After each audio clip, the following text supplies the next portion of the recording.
If you are into movies and movie-related discussions, you've come to the right place. Who am I, you ask? I am The Wiz, and with me today is... Kim Shactman. Kim, how are you doing? How are you feeling, by the way? Better. Good. A little tired today, so if I don't seem as enthusiastic, you know why. Well, the reason probably is because you thought this movie is absolutely terrible and you don't want to talk about it, which I understand I have those problems, but we're going to power through this today. But I'm glad you are feeling better. There were rumors going around that you were secretly trying to get rid of me to make your own movie podcast, which I found that these rumors were really ill-intentioned and incredibly heartless. That's something 110% are rumors. Yes, yeah, absolutely. I couldn't believe what I was hearing. And I was heartbroken, too, when I heard about that. How could I leave you, Wiz? Yeah, that's not going to happen. Yeah, I know, right? He's like, because I will find you. I'll give it time. You might just give it time. You might just say, I need to get away from this person. Yeah. Block, block, block, block, block, block, block. No. What happened to Kim? She jumped ship. It took 25 years, and I threw it. And she finally She threw in the towel. Fuck this guy! Yeah. I'm done. Okay, so we're going to get into the review of the 2007 musical Once, starring Glenn Hansard and Marketa Inglova, directed by John Carney. Kim, you had previous experience with this story, but not through the movies, correct? Yes. So I saw the play at a local theater in New Hampshire. Shout out to Seacoast Rep in Portsmouth, New Hampshire. They do excellent performances there. If anyone lives locally to me and would want to check them out, they're awesome. The play was amazing. Again, I saw the play first, and I hadn't seen the movie. I didn't even know it was a movie. I actually thought it was only a play. And the play was very moving, very heartfelt, so much emotion. So I was like, oh, I'm gonna watch the movie now. So I had seen this movie previous to this review, so this was my second time seeing the film. Oh, you have seen the film before? Okay. Yeah. Okay. I watched it right after I saw the play, and I saw the play about a year ago. Oh, okay. Yeah. This actually, I remember this film being huge when it came out, but it was around a time where I just stopped watching film. I won't get into why, but I just did at that point. And I've always meant to see it, but since I guess we made the decision to see a musical at this point, this kind of seemed like the right one to do. So I'm glad I did get to finally see what the big fuss was about. So why don't we get right into the review of Once, directed by John Carney. I'm really curious as to your thoughts on this, because if there's anything that I think you're more inclined to than I am, it's music. I think you have a much more passionate feeling over music than you have film. Is that correct? Oh, for sure. Yes. Yeah, definitely. So I want to hear your opinion on this first before I go into it. So go right ahead. What are your thoughts of the film? Overall, so the music makes the film, and I feel like that occurs for most musicals, hence why it's a musical, right? Okay. The music made the entire film kind of still be able to stand. Okay. I think overall the acting was not anything to write home about whatsoever. No. But the music is just beautiful. And fun fact, the actor and actress in the film, they wrote all the music and produced it and sang it for the film and everything. So that was kind of interesting how they did that, such a different twist. Mm-hmm. But other than the music, the play was 50 times better. I can tell you that. I can probably guess why, because there's actual actors who are in the play. Right. That are are trained actors and actresses. Right. Yeah. The story of this movie being made is the fact that the film was supposed to be attached to Cillian Murphy. Do you know who that actor is? Oh, I don't. Okay. Who's that? Cillian Murphy did 28 Days Later. He also did a movie called Red Eye. He's often working with Christopher Nolan. If you remember Batman Begins, he was Scarecrow. Oh. He's a very famous Irish actor, probably the second most famous aside from Colin Farrell. He is a beloved Irish actor, and he was originally attached to this film, and with his attachment was a lot of money to make the film. And he wasn't comfortable doing the songs that Glenn Hansard made and thought he couldn't pull it off. He backed out, and thus the money backed out. And this is the result, essentially. Well, that makes a lot more sense now on why the film is the way that it is. Yes, absolutely. The film has a weird juxtaposition to me, where the film has this look of grunginess, realism, dark, dank, used. Like, everything seems like it's been beaten to shit. Even like the guitar on the main character. There's like a giant hole in it. Not only just a giant hole, but you see the strings popping out, where in other films they would cut it, make it look neat. It looks like really, like I said, used. And it just feels odd with how the rest of the film is, because without that stuff, the film is very happy, cheery, hopeful. And it's just a weird kind of feeling where you're watching this film that has this feeling of I should be watching someone get shot in the streets. Well, I was gonna say, so like, you know me, I watch a lot of true crime and like documentaries and true crime documentaries. So like, it made me like the way the film was shot and like the grunginess and the dreariness, like you mentioned. It made me feel like the film was shot like a documentary without being an actual documentary or doing like interviews for a documentary. Like it just had that like feeling to it, like you said, like someone was gonna get killed, like right. But it's really weird. But the film has a very Hollywood-like quality, whereas even the most, I don't know, like the person that you would think is the worst person to be around, which is, let's say in the beginning, the druggie who was robbing the main character, who then says, "Oh, I'm sorry, man, I didn't mean it." Like, even he's nice to everybody. It's like, what in the hell is going on? Right. But like, is this a depressing movie or a movie for like people that are hopeful? Like, it was just really weird. Well, it's definitely, when you watch the movie, it's supposed to be a very hopeful movie, but the look of the film just doesn't work with what the message and what the film is doing.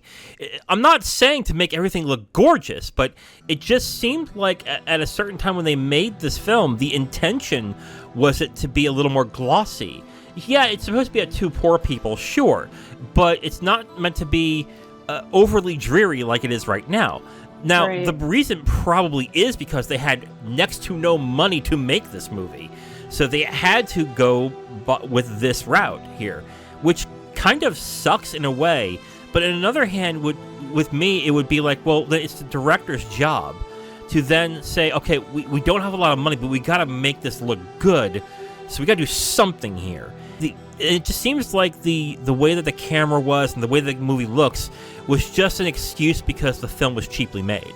There's a lot of cheap... That makes more sense now, because I didn't know, like, they didn't have a lot of funding for this film until you just said that. I just thought it was, like, a shitty shot movie. Like, I was like, oh, like, they had... Like, I just didn't think that finances were low. That makes 100% more sense than just, what I thought it was. Right. But, I mean, there were, like, scenes in the film where the camera was so shaky, I thought it was, like, being, like, shot by, like, a home video camera. Like, I was like, what is going on? It likely was done by a handheld camera, and that's probably why it was shaky. And handheld cameras and sometimes can be cheaper, probably like a mini DV or something along those lines. They're often cheaper to make than an actual film camera.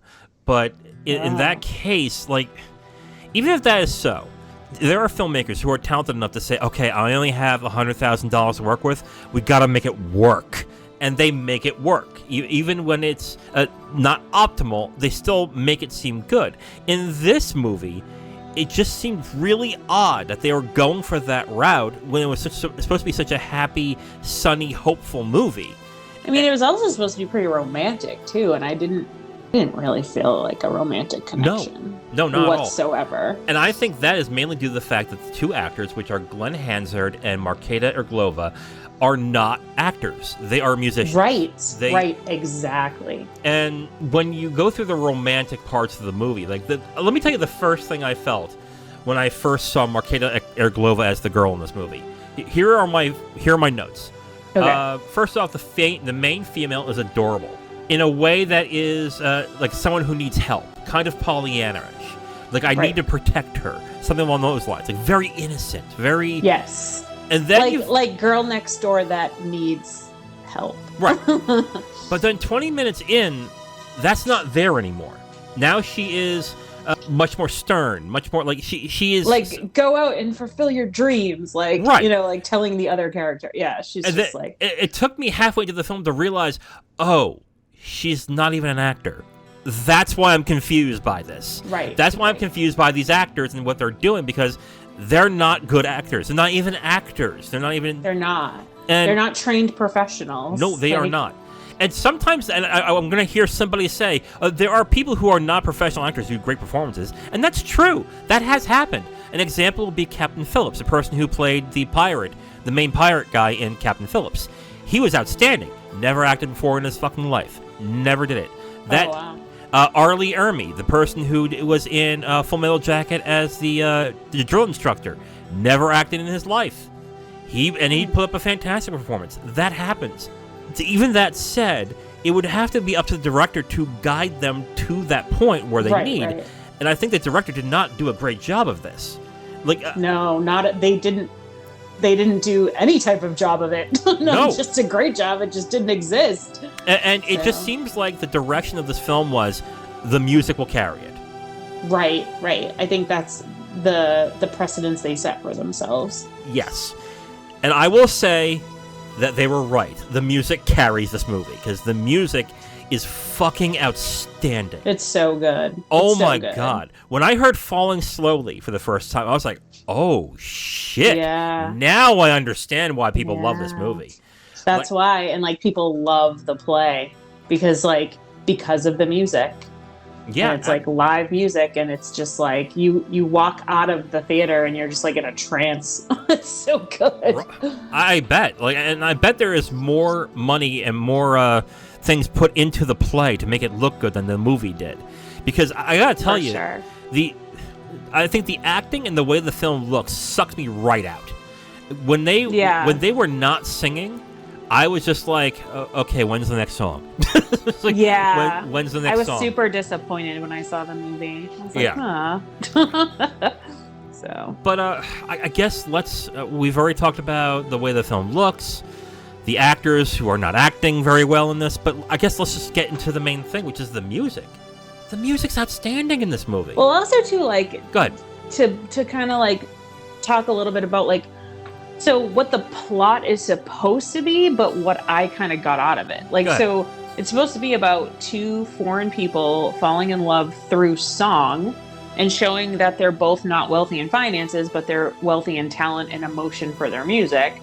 And it's pretty funny because he's a Hoover vacuum repairman, and she's a person that sells basically whatever she can on the street, like single roses and issues of magazines, and eventually obtains, a cleaning job for a home. And she thinks that's a huge win for herself, and it's pretty funny because they don't have names in the film. They're not named. They're unnamed characters, which I thought was kind of cool.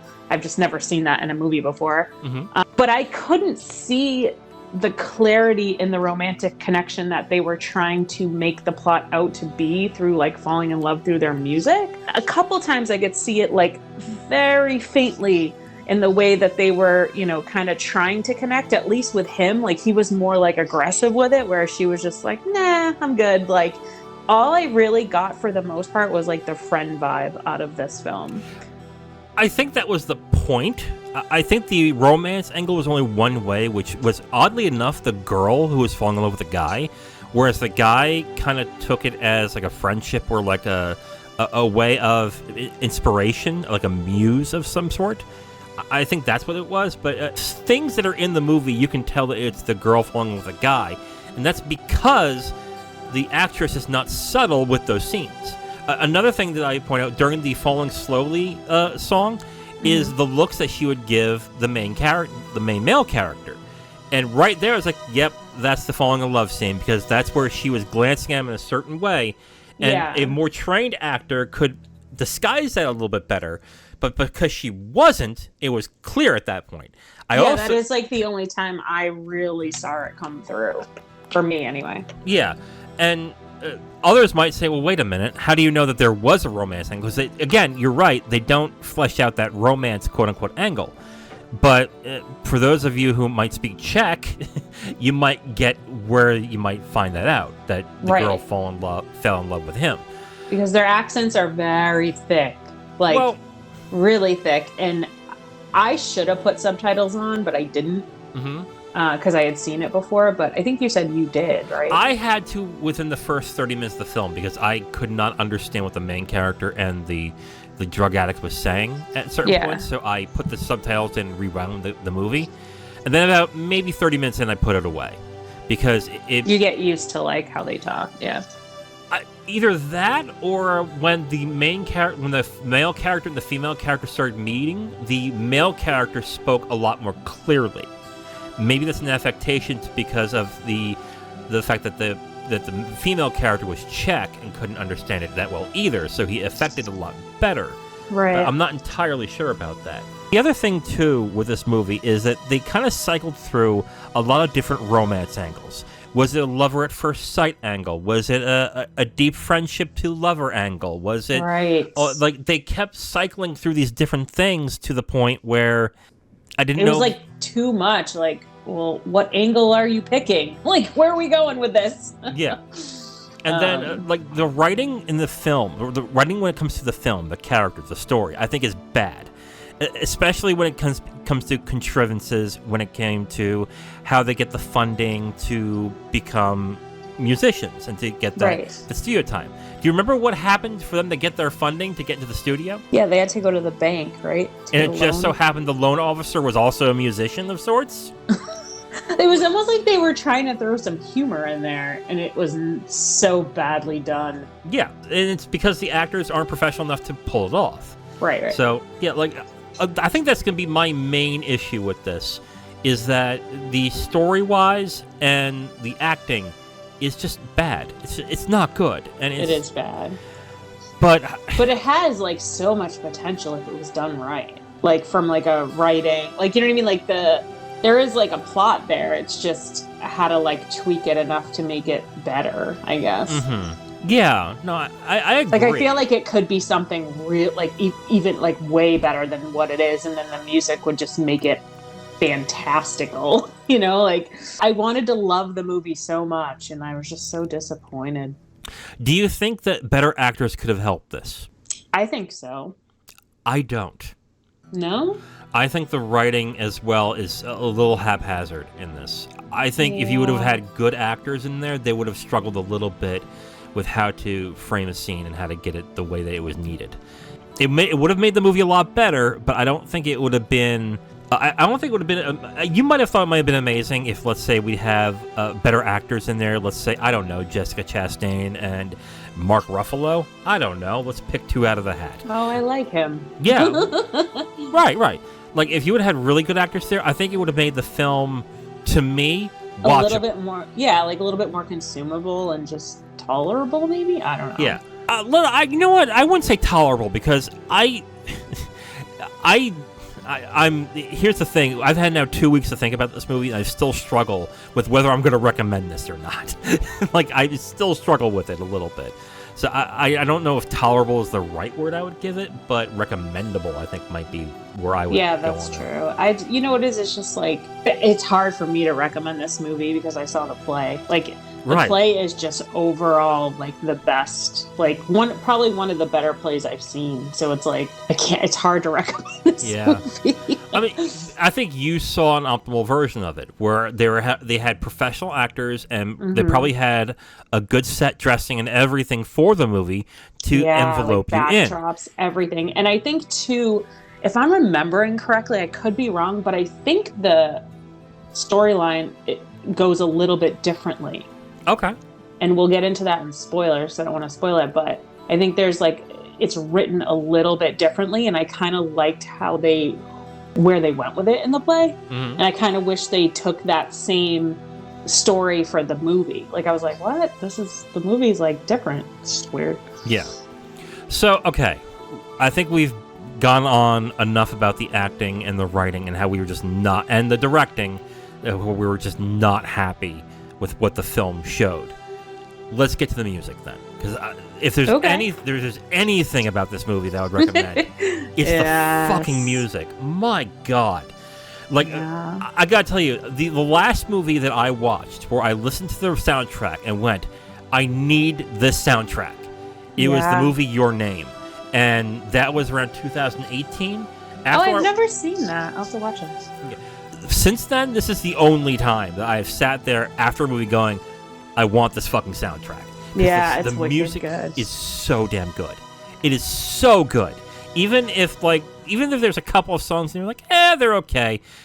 Even then, they are still very good to listen to. And what are the highlights for you when it comes to the music? Well, number one, the best tune is Falling Slowly. It's like the best song, I think, on that soundtrack would be that. And I think it won an award, didn't it? It won Best Song at the Oscars that year. Yeah, it's such a good song. The way the music was like written and played, it's all like legit real instrumental. It's not like a synthesizer or a computer making their music. It's real musicians coming together and playing real instruments, which I love. It has a little bit of like a folk feeling to some of their other songs other than Falling Slowly, which I like folk music a lot. It just gets to your soul. I don't know how to explain it. Each song. The way I felt with the songs in this movie, I had to close my eyes while listening to it. Because if I kept my eyes open throughout certain scenes of the film, I don't think the impact would be there as much. Literally what I did was, with Falling Slowly, If You Want Me, Once, and Fallen from the Sky, I think is the other one. I did the scene as it is, and I felt it was like, that's a good song, but it's not really hitting me the way I wanted. So literally what I did was I rewound that scene, closed my eyes, and listened to it, go, okay, wow, okay, that's good. Like, that's like kind of cool that you did that. And the one I need to download the soundtrack and just try that. I think the one song that hit me the most was If You Want Me. And that's the scene where she's getting batteries for her remote. Her TV remote, just so we're clear. That song, I was like, that's a really good song right there. But Falling Slowly is also really good. Like, this soundtrack is absolutely amazing to me. Really like, it is really good. And if you guys haven't checked it out yet, if you haven't listened to one song, I would say Falling Slowly would probably be the one that you would probably recommend, for sure. Right? It's the most popular, and it's beautifully written, and the piano and the guitar in it is just stunning. Like, it's such a I don't know. I agree. God, man. It takes a lot for me to get into music. After like 2007, 2008, I stopped listening to music because I just didn't like it anymore, and I got into podcasting. So whenever I had something audio-wise I wanted to listen to, I'd listen to a podcast. I wouldn't listen to any music. But then... I was the opposite. Oh, yeah? I'd always listen to music. Oh, yeah, that's right. You were always into music back in the day, too. Yeah, so. I used to sing for a while, and I played a little bit of piano. And I remember. Yeah, I love it. It really takes a song to really grab me and go, I need to listen to that again. And this movie has a list of them. Like, the music is just great. Now, if you're into, like, something completely different, if it's not, like, folksy or anything, then you're probably not going to like it. But I would still say... Yeah. Like, if you're obsessed with rap music, you will not like this soundtrack. I would like Snoop Dogg to do a rendition of Falling Slowly. that would be interesting. That'd be hilarious. Okay. You want to get into spoilers? Yeah, let's do it. Let's get into spoilers for Once, the 2007 film, directed by John Carney. If you haven't seen it, you can stop, come back when you're ready. The spoilers will begin in 5, 4, 3, 2, 1. I don't know what exactly you want to spoil in this. Well, they don't end up together at the end. Yeah. That's the spoiler. They don't end up together. They go their separate ways, and he goes back. So that's where the movie and the play differ. Okay. He goes in the film. He goes back to his ex-girlfriend that lives in London. Mm-hmm. In the play, he ends up with her. He ends up with the main character. And I think that's where the weirdness of how gritty the film is kind of clashes with everything, because it sounds mean, but I kind of don't care.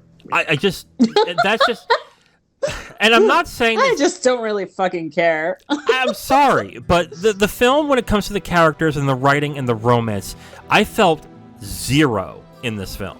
Yeah. That's how bad I felt about this. I would think if I were looking at it as a script doctor and saying, okay, where are you? Like, the questions I would have is, how is this being shot? What direction are you going in? What is the type of relationship you really want this to become at the end of the movie? And I don't think there was anybody there to do that. Because if it was meant to be that way, I think they would have put more emphasis on the fact that the main male character was still in love with his ex. It also kind of clashes with the fact that he wanted to have sex with her at the beginning of the movie, the girl. Yeah. Which was another thing, was like, that's kind of weird. Because if you feel... at the very beginning, like almost like he was trying to get over the ex-girlfriend, like almost like she was a rebound. Yeah, pretty much. Yeah. With that type of movie, with how hopeful and happy this movie is, you have to remind yourself that, wait a minute, he tried to hook up with her at the beginning of the movie. Yeah. Wait a minute. Like, kind of use her a bit, you know? Yeah, absolutely. And it just... And of course, they wrote it away by saying, yeah, I'm sorry, I shouldn't have done that. Whatever. Here's my music. I'm like, yeah, that works. Let me hire you to work with me. This will smooth everything over. Yeah, write some music with me. We'll forget that ever happened. Yeah, pretty much. Wish that worked. Now we Right. learned how to make music back then. Wow. But in the play, like they show, like when she finds out that her husband, what the hell, her estranged husband. That was like my other thing. I'm like, why what happened to him? What did he do? Like, no why detail isn't he? Yeah, there was no detail, and then he just all of a sudden comes kind of back into her life and moves back in with her. In the play, when the main male character finds out that the husband was coming back, in the play it shows like a deep sadness that he falls into because of that. And then she finds out that he feels that way, and then she doesn't end up taking the husband back. And that's what happens in the play. And I kind of liked that better. And then he didn't give his ex like a second thought in the play. Like, it just like kind of portrayed that like at the very beginning that like he broke up with someone, but he never he wasn't thinking about her throughout the play. I wouldn't be surprised if that depth was in the screenplay, but then the director and the writer said, these guys can't, the actors that we have can't really perform They can't do that, yeah. So we need to do something to just circumnavigate. We just need to confuse the audience so that they can't see how bad this is being acted upon. Yeah. I think that's what it came down to. And then there's random scenes where they're running around having fun after the recording, or with, they're like the rest bonding. of the band or whatever. Yeah. And I'm just like, and a part of me is like, I don't understand exactly what you're trying to give me here. What is this relationship supposed to be? And it's and those parts just made me think of like Friend vibes. Yeah. Like, oh, like we're just hanging out, like recording, like we're kind of like hippie-ish, recording this music on alone because we have no money and we're broke and we're just struggling musicians and whatever. So like, let's just hang out and be friends until this album's over, and then we'll just kind of figure it out from there. Yeah. Like, either the script had no defining features that would actually point you to where the relationship is going to go, or the writer and director pretty much said, we don't know if these guys can perform this. Like, they can't pull it off. Yeah. If this happened to be a 2-hour film and all of it was cut because performances were so bad that no one would buy it, then I would be like, okay, I can understand that. With that, it just seems like this movie, when it comes to the story and the characters, is an absolute mess, which surprises me how many critics love this movie. This has a 90% rating on Rotten Tomatoes. Okay, it's because of the music. I think it's just they were just so obsessed with the soundtrack that they're like, well, the music's in it, so we're gonna give it a good rating. It is the 5th highest rated movie of the year that year. What? 5th. That's crazy. And after watching that, because I really wonder how the critics felt. Like, oh my god, are you fucking that's kidding? Surprising. Like, a lot of things where I watch it now and going, what were you smoking? I was like, what do you? Okay. I mean, it was. I feel like they tried too hard to like make it simplistic, but in reality, that was just kind of, some of it was confusing. like to the plot and the storyline, but I don't know. I must say though, I do really like when he buys her the piano. That was nice. With what money? Well, because that's the other question. Where does the money come from? Oh yeah, because he buys it like right before he leaves, doesn't he? Yeah. Well, it's probably like from the money they took out as a loan. That's the only thing I can think of. And he knew he was getting like a recording deal, so he's like, screw it, I'll just throw it on my loan. Yeah, like the emotional hit that you would want from that, like, oh, he cares about her. It's like, like he's broke, you idiot. It was like, wait a minute. It's like, hold on a second. Like he's like poor.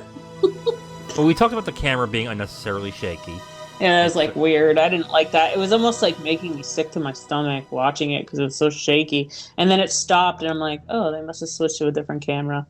Yeah. So it might not surprise you to find that these two actors have not acted in a movie since. They've actually refused to. They're like, yeah, we did that once movie, and then that's it. We're done. We're never doing that again. Yeah, they were probably so uncomfortable. It seemed like it in some scenes. Yeah. Like the scene where they were talking in after the ride on the motorcycle, where they were talking about, I forget exactly what they're talking about.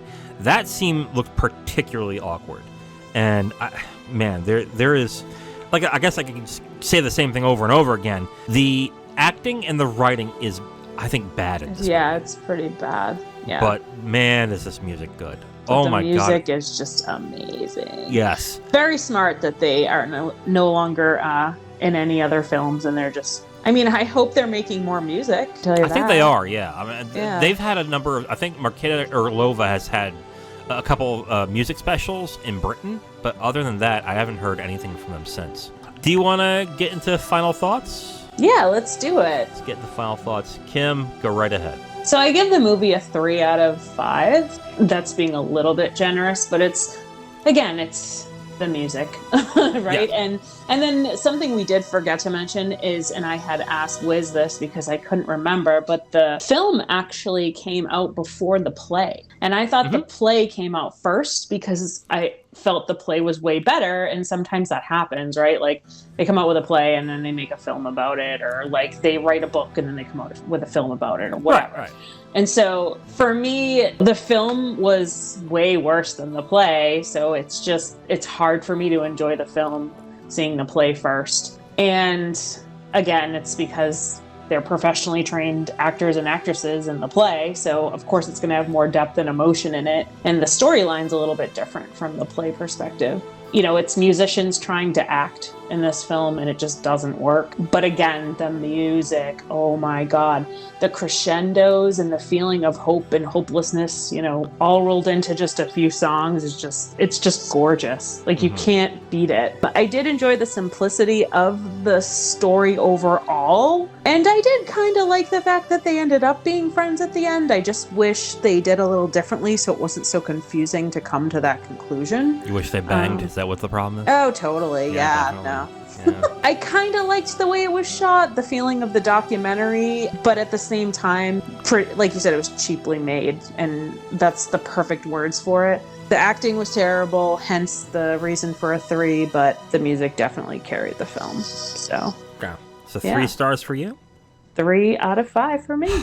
This is probably the hardest I had to think when it came to if I'm going to recommend this movie or not. Because on the one hand, if you were to say to somebody, hey, what's the best part about the film?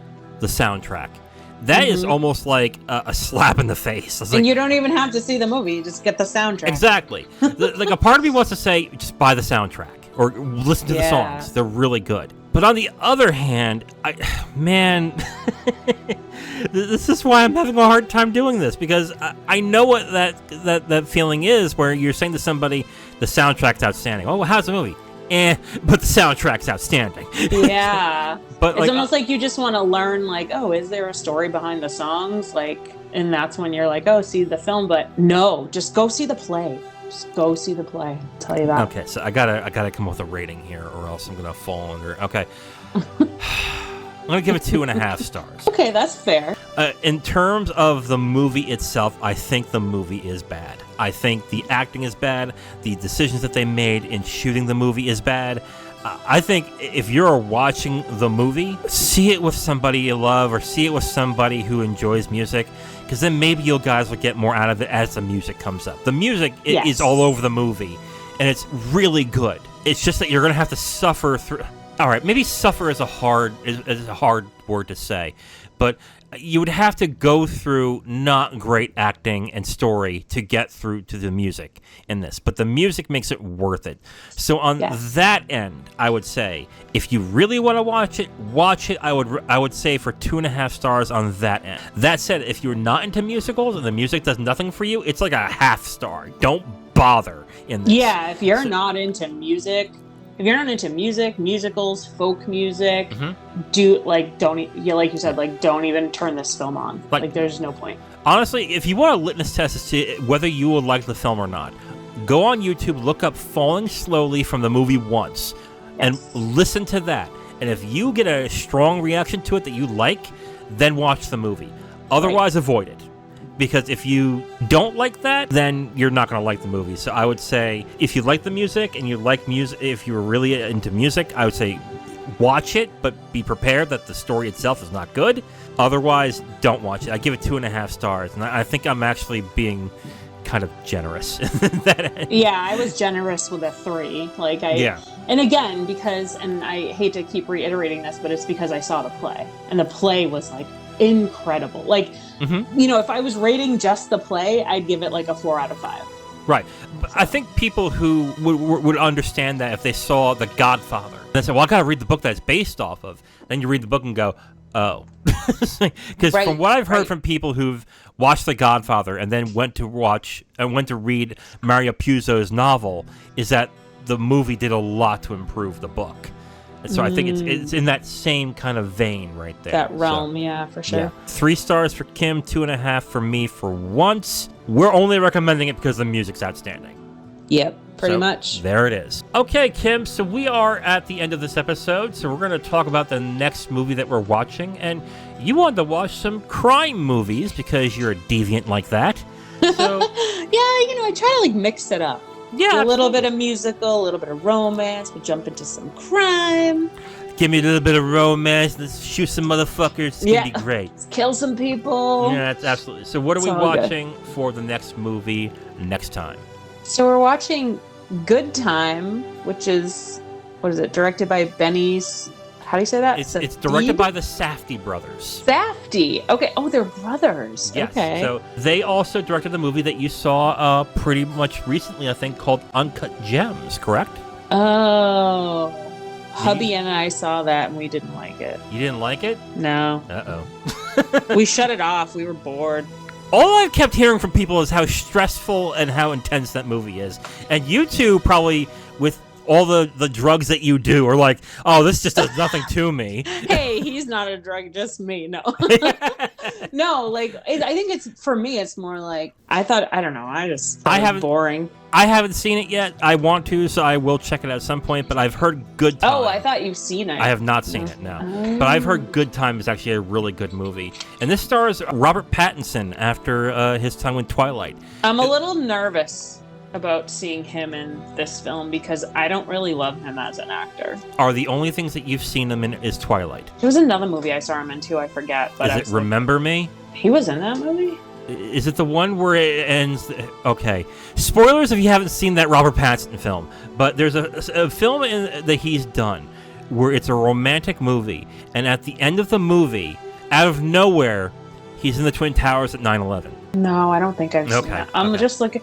Oh, he was in Water for Elephants, which that movie was okay, but I didn't love him in that either. And then Twilight is just garbage. Twilight's garbage. Good Lord. Yeah. I mean, I loved the Twilight books, but the movie's garbage. Oh, you're the reason why they did that. Ew. God. What? No, I'm not. You perpetrated this. You bought those damn books. Oh, Remember Me. Now I know what you're talking about. Yeah, I saw that movie. That sucked, too. I didn't like that movie. Okay. Yeah, I don't like him. I'm not... So we'll see. We'll see how he does. I haven't seen him in a crime type of movie, so we'll see. I will say this. The movies he's done after Twilight have been really interesting and good.